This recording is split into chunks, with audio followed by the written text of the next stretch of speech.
Cuando Hashem iba a entregar la Torá, se escuchó un ruido muy grande en todo el mundo. Y todos los pueblos, todos los goim estaban muy asustados. ¿Qué es lo que es este ruido? Y le fueron a preguntar a su profeta. ¿Quién es el profeta de los goim? Bilam. Así está escrito en el Midrash. Y le dijeron, ¿qué está pasando? ¿Qué es este ruido? ¿Qué está pasando en el mundo? ¿Acaso va a haber otro diluvio? ¿El mundo se va a destruir? Y Bilam, el profeta, les contesta, no, Hashem ya prometió que no va a haber otra vez un diluvio. Lo que está pasando es que Hashem está a punto de entregar su Torá al pueblo judío. Hashem Oz le'amo yiten. El Oz de esa fortaleza es la Torá. Hashem está a punto de entregar eso y por eso es que todo el mundo está atormentado, está muy nervioso. Los goim no querían recibir la Torá, a pesar de que es un buen negocio. Cuando Hashem te ofrece un negocio, lo más lógico es aceptarlo. Hashem te está diciendo que si vas a cumplir la Torá, vas a tener un increíble olam haba, es un buen negocio. Pero los goim no querían recibir la Torá. Y la razón es porque recibir la Torá implica una muy gran responsabilidad. Es peligroso recibir la Torá. Si una persona recibe la Torá y no la cumple, sabemos que las consecuencias pueden ser duras. Entonces los goim no querían recibir la Torá, pero no estaban preocupados por el olam haba. Hay que tener un nivel muy alto para preocuparse por el olam haba. También los Yehudim no siempre están pensando en el olam haba. Lo que más les preocupaba era el olam hazé. Cuando una persona recibe la Torá y no la cumple, puede tener consecuencias también en el olam hazé, y eso es peligroso. Es una gran responsabilidad. Tenían miedo. Nosotros sabemos que toda la galut en la cual estamos ahora, y la que estamos recordando en estos días, es justamente producto de nuestras fallas, las fallas de Am Israel durante toda la historia. Y la galut no es solamente la destrucción del Bet HaMikdash, todos sabemos que la galut implica también todo el sufrimiento de la humanidad desde entonces hasta hoy en día. Las guerras, las enfermedades, la pobreza, los problemas espirituales, problemas familiares, problemas de jinuj, todos los desafíos que tenemos al final son producto de la galut. Y todo eso es en el fondo una responsabilidad que no siempre se ha cumplido y estamos sufriendo las consecuencias. Entonces los goim no querían esa responsabilidad justamente por las consecuencias que pueden tener en el olam hazé. ¿Cuál es la solución? Los mismos goim dieron la solución. Así está escrito en el Midrash. La solución es la continuación del pasuk. El pasuk empieza Hashem Oz le'amo yiten y la solución es Hashem yivarech et amo bashalom. ¿Qué significa eso? Los goim tienen acá la solución. La solución es que estemos nosotros, los Yehudim, en Shalom. Si todos los Yehudim vamos a estar en paz uno con el otro, si vamos a estar unidos, entonces nada nos puede pasar. En esa época los Goim todavía no eran antisemitas porque no se había entregado la Torá. No es broma, ¿sí? El antisemitismo empezó cuando se entregó la Torá. De Sinai, Yardá Sinai Laolam. Entonces en ese momento los Goim estaban preocupados por nosotros. Mira, pobrecitos los judíos, mira la responsabilidad que están asumiendo. Qué peligroso. Y si no cumplen la Torá, nosotros no quisimos recibir la Torá. Ellos sí, son valientes. Pero ¿qué pasa si no la cumplen? Tenemos una solución. Que Hashem bendiga al pueblo judío con shalom. ¿Por qué? Porque está escrito en el Midrash que si Am Israel, incluso si Am Israel hace averot, incluso que haga avodah zará, pero si están unidos uno con el otro, no les puede pasar nada malo. El shalom entre Am Israel es una solución, es una protección que nos une incluso cuando estamos en un nivel bajo. Y eso lo sabían incluso los goim. Así lo explica Rabbi Israel Salanter.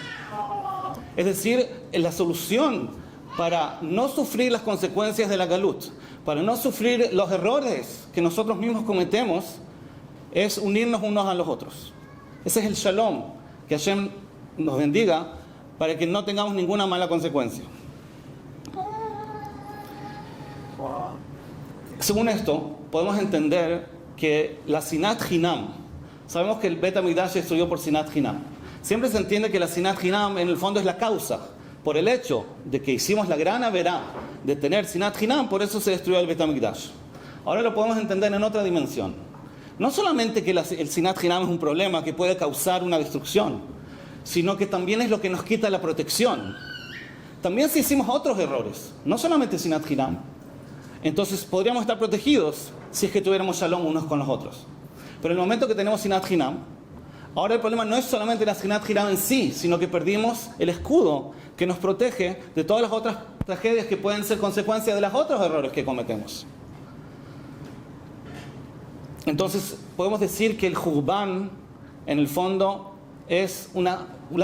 Se puede decir que la palabra Jurban está, quizás la traducimos normalmente como destrucción, la destrucción del Beit HaMikdash. Es una mala traducción. Quizás no es esa la palabra. La palabra Jarev tiene la misma raíz que Jaber. Así dice, lo vi que lo menciona el nombre de Ramón Shapira.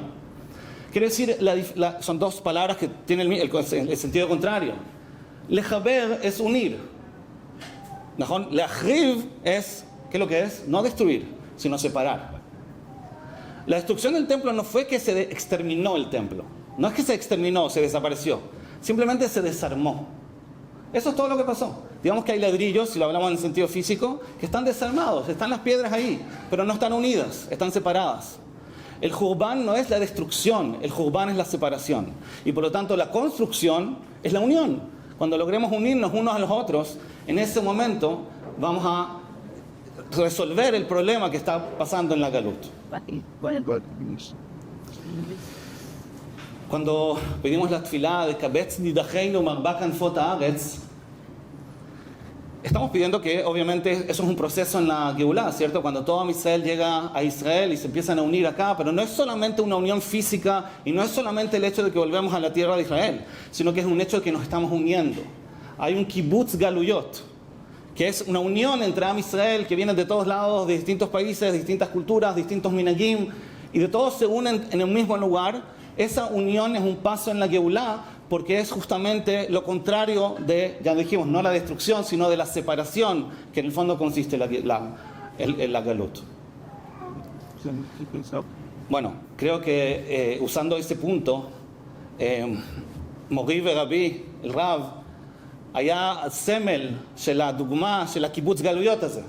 איך שהוא הביא את כולם וקיבץ את כולם ועזר לכולם ונתן להם באמת את היכולת להתאקלם פה בארץ. אנחנו יודעים, עם תורה, עם חסד, שאין לו, אני חושב שהוא יחיד בדורו, כולם יודעים, ותיבדל לחיים טובים גם הרבנית, שיש לי הכרת הטוב ענקית כלפיה וכל המשפחה.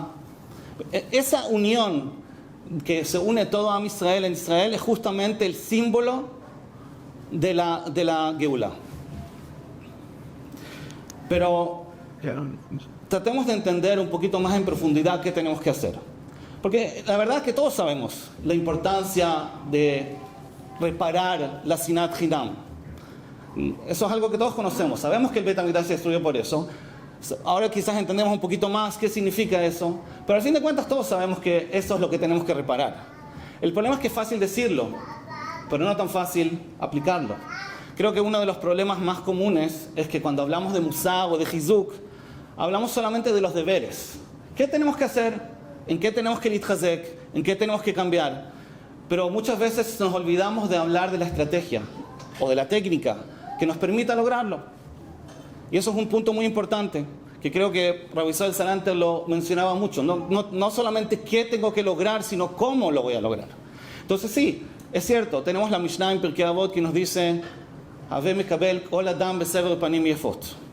Digamos, si quisiéramos usar una frase que represente nuestra misión en esta Galut, el tikkun de la Galut, es simplemente que cada persona que te rodea, cada persona con la cual te encuentras, esté feliz de haberse encontrado contigo. Así de simple. Si tú sientes que cuando llegaste a este lugar, los que te rodean están contentos de verte, parece que hiciste un buen trabajo. Porque estás uniendo, en vez de separar. Lo mismo con la familia. Es más fácil hablar de hombres, sí, pero cuando el hombre llega a la casa y la familia dice, oh, qué lástima que llegó, mejor se hubiera quedado en el coile, se hubiera quedado en el trabajo, es un problema. Pero si él llega y todos dicen, estamos felices que llegaste a la casa, parece que está uniendo, está haciendo shalom. Y el shalom, como siempre, empieza en la casa. Pero de todas maneras necesitamos entender por qué nos cuesta tanto este concepto. Si sabemos la importancia que tiene, sabemos que es la clave de la Geulá, ¿por qué nos cuesta tanto? ¿De dónde viene esa dificultad? ¿Por qué es tan difícil hacer shalom entre nosotros?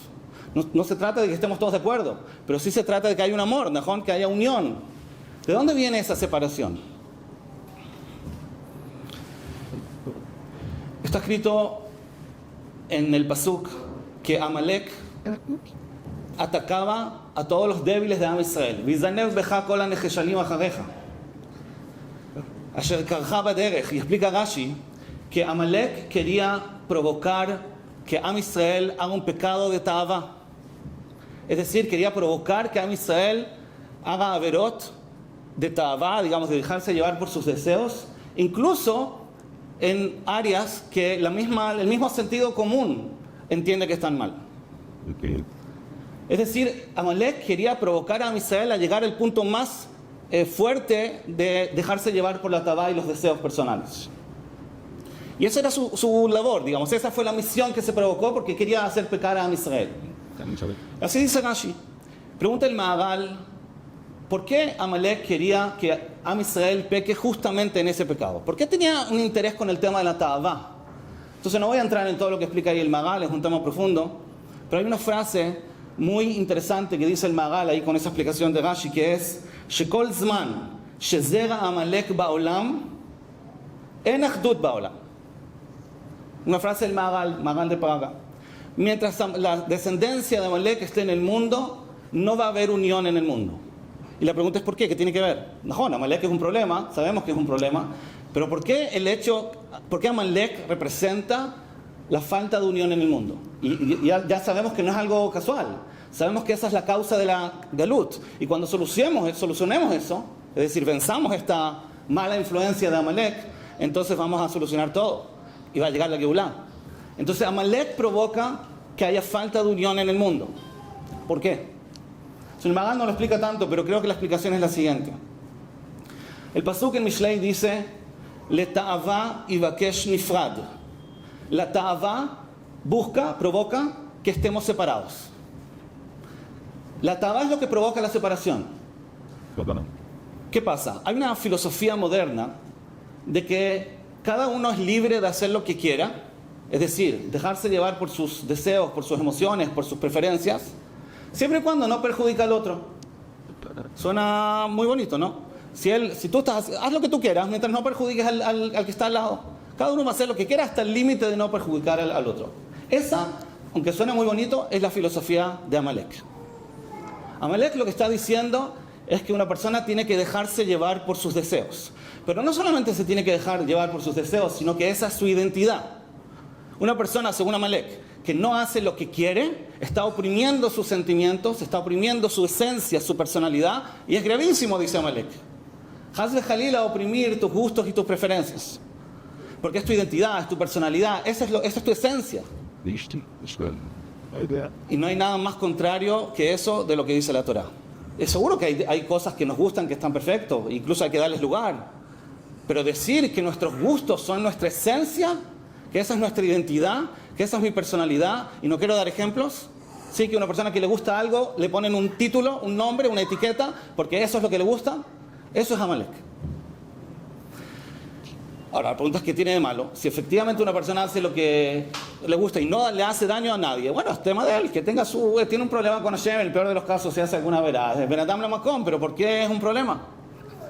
Pero no es cierto, porque cuando una persona le da tanto valor a sus gustos, a sus instintos, a sus preferencias, entonces no va a poder frenar cuando eso le hace daño al otro.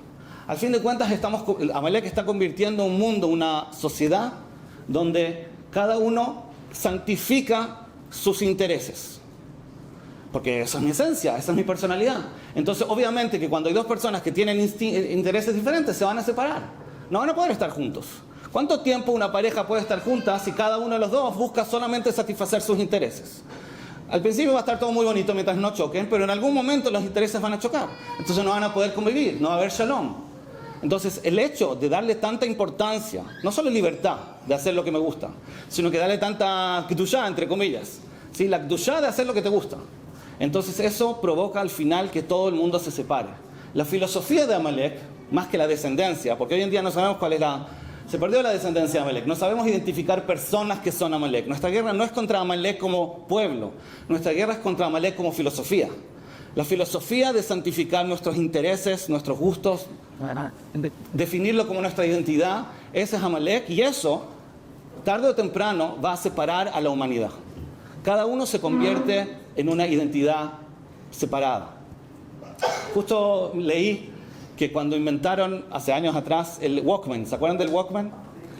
Los japoneses que lo inventaron tenían mucho miedo, porque consideraban que era una falta de respeto que una persona se ponga a escuchar música solo. ¿Qué es eso? Cuando uno escucha música, uno escucha con toda la familia, todos al mismo tiempo.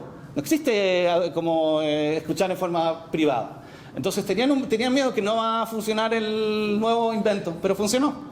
Entonces, ¿qué quiere decir eso? Como ejemplo lo digo, una persona quiere escuchar una música, otro quiere escuchar otra. Muy bonito, pero al final están separados. No se hablan, no se escuchan. Está cada uno con sus osniot, ¿sí? Como se dice, y no hay convivencia. Pero al final eso es lo que provoca la separación. Entonces quizás es esa la explicación de lo que dice el Maharal. ¿Cómo era la frase? No puede existir una unión cuando la filosofía de Amalek es la que está dominando el mundo. Entonces viene la Torah y nos dice, no, nuestra meta no es simplemente santificar nuestros gustos. Tenemos que controlarlos, tenemos que educarlos. Pero acá yo creo que hay un error muy común. A veces los que entienden el desafío de Amalek se van al otro extremo y dicen, si es tan peligroso dejarme llevar por mis gustos, entonces tengo que oprimir mis gustos. No tengo que hacer lo que me gusta, tengo que hacer lo que es correcto, porque no tengo que irme como Amalek. Pero eso también es un error, y es el error de Amalek también, porque si nosotros definimos nuestra personalidad como nuestros gustos, significa que mis gustos son fijos, son predeterminados, y no hay nada que hacer al respecto, y la única solución que me queda es controlarme. A mí me gusta comer esto, pero no es kasher, entonces no me lo puedo comer. Lo único que puedo hacer es controlar mis gustos, porque esa es mi esencia. Lo que quiero decir es que el que toma la Torah de esa manera también está mal influenciado por Amalek, porque está definiendo sus gustos como su identidad, solamente que cree que tiene que oprimir su identidad para poder hacer lo correcto. Y lo que quiero decir es que también eso es un error, porque lo que nos enseña la Torah no es que tienes que oprimir tus gustos. Lo que nos enseña la Torah es que tienes que diseñar tus gustos. La Torah nos viene a enseñar que hay un método que tú puedes hacer que te guste el bien, y no solamente que lo hagas a la fuerza. De hecho, es incorrecto hacerlo a la fuerza, porque no es sostenible. Dice Rabbi Sol Salanter que una persona que va a tratar de controlar sus instintos, tarde o temprano se va a caer. ¿Cuánto tiempo puedes luchar en contra de tu instinto? Entonces no, el tema es que no identifiques tus gustos como algo fijo. No piensas que lo que te gusta es parte de tu esencia y de tu personalidad. No, simplemente tú puedes diseñar tus gustos. Y es muy curioso porque el mismo Amalek, que nos dice que nuestros gustos son nuestra identidad, después nos va a hacer propaganda y nos trata de convencer y cambiar nuestros gustos. La industria de la publicidad invierte mucho dinero para cambiar nuestros gustos, para hacer que compremos productos que no nos interesaban originalmente, ¿cierto? Entonces quiere decir que los gustos sí cambian. Ellos saben que los gustos cambian. Es toda una mentira. Si todo el tiempo las personas cambian sus gustos y sus preferencias, ¿qué acaso lo que nos gusta hoy es lo mismo que nos gustaba a los 10 años? Por supuesto que los gustos cambian. Una persona puede no gustarle estudiar y de repente, con un buen trabajo, le va a gustar estudiar. Una persona quizás no le gusta hacer Gesed, pero puede lograr que llegara al punto de que tenga Ahavat Gesed. La Torah no te dice haz Gesed, la Torah te dice ama el Gesed. Quiere decir que el gusto, de desarrollar el gusto por el Gesed, es algo que se puede adquirir. Los gustos son absolutamente flexibles. Pueden haber algunos gustos que son más fijos en cada persona, pero nunca son malos. Siempre, como regla, no existe que una persona tenga un gusto negativo que no sea flexible y diseñable. Y al mismo tiempo no puede ser que haya algo positivo que yo tenga que hacer en la vida que no pueda lograr que me guste. Si hay algo, solamente lo digo entre paréntesis, existen ciertos gustos que tienen que ver con el mazal, es un tema más amplio, pero esos gustos son siempre neutros. Como el famoso ejemplo de la persona que le gusta la sangre, los que conocen la famosa Gemara que le trae el Gaón de Vilna, ¿sí? Hanoch Lanag al Pitako. Existe una persona que le guste la sangre, pero va a ser un gusto neutro que lo puede canalizar a lo que le guste, al bien o al mal. Pero los gustos malos o buenos son siempre, como regla, cambiables. Y nuestra meta no es hacer el bien, sino nuestra meta es que nos guste hacer el bien. Y en un pasuk mefurash, el pasuk en Kohelet dice Lismoach Velazot Tov. Cuando Shlomo Amelech quiere definir el objetivo del ser humano en el mundo, él lo dice en esas tres palabras: Lismoach Velazot Tov. Nuestra tarea es hacer que nos guste y tengamos simjá haciendo el bien. Entonces, estamos en un momento crítico de la Galut. Sabemos que la solución es justamente hacer shalom entre nosotros. Cuando logremos hacer shalom entre nosotros, ese shalom nos va a proteger, incluso de nuestros propios errores, incluso de las cosas que todavía nos cuesta reparar. Pero el shalom en sí ya es un escudo que nos protege de toda la galut en sí. Y no es casualidad, porque esta guerra contra Amalek, este Amalek que nos dice que los gustos no pueden cambiar, es la guerra de la historia. El pasuk dice, ¿cierto? ¿Cómo termina la historia? El pasuk dice, Kiyad al-Kasko, ¿cierto? Rashi explica que el nombre y el trono de Hashem no va a estar completo hasta que no se extermine a Amalek. Eso quiere decir que la galut depende de esto. No es otra cosa. La galut se va a terminar en el momento que la lucha contra Amalek termine. Y si Amalek, como dijimos, no es una persona, es una filosofía, es esa filosofía que santifica nuestros gustos como si fuera algo fijo y determinado. Y nuestra lucha es decir, no, los gustos no son fijos, los gustos pueden cambiar. Nuestra tarea no es hacer el bien, nuestra tarea es aprender cómo hacer que nos guste hacer el bien. Cuando logremos eso, entonces automáticamente no vamos a estar separados uno del otro. Porque en vez de que cada uno tenga sus intereses egoístas que nos separan uno del otro, vamos a estar unidos. Porque vamos a aprender a que nos guste las cosas que nos unen en vez de las cosas que nos separan. Vamos a tener amor por el Gesed, amor por ayudar al otro, amor por hacer mitzvot. Y ya todos esos intereses, la ta'avá, esa ta'avá que ivakesh nifrad, esa ta'avá que nos separa uno del otro, que impide el shalom, se va a terminar. Entonces, sí, el shalom es la solución, terminar con la sinat hinam, pero el método para lograrlo es trabajar sobre nuestros gustos para que Bezrat Hashem podamos hacer shalom entre nosotros y Hashem haga shalom también con nosotros. Jacob.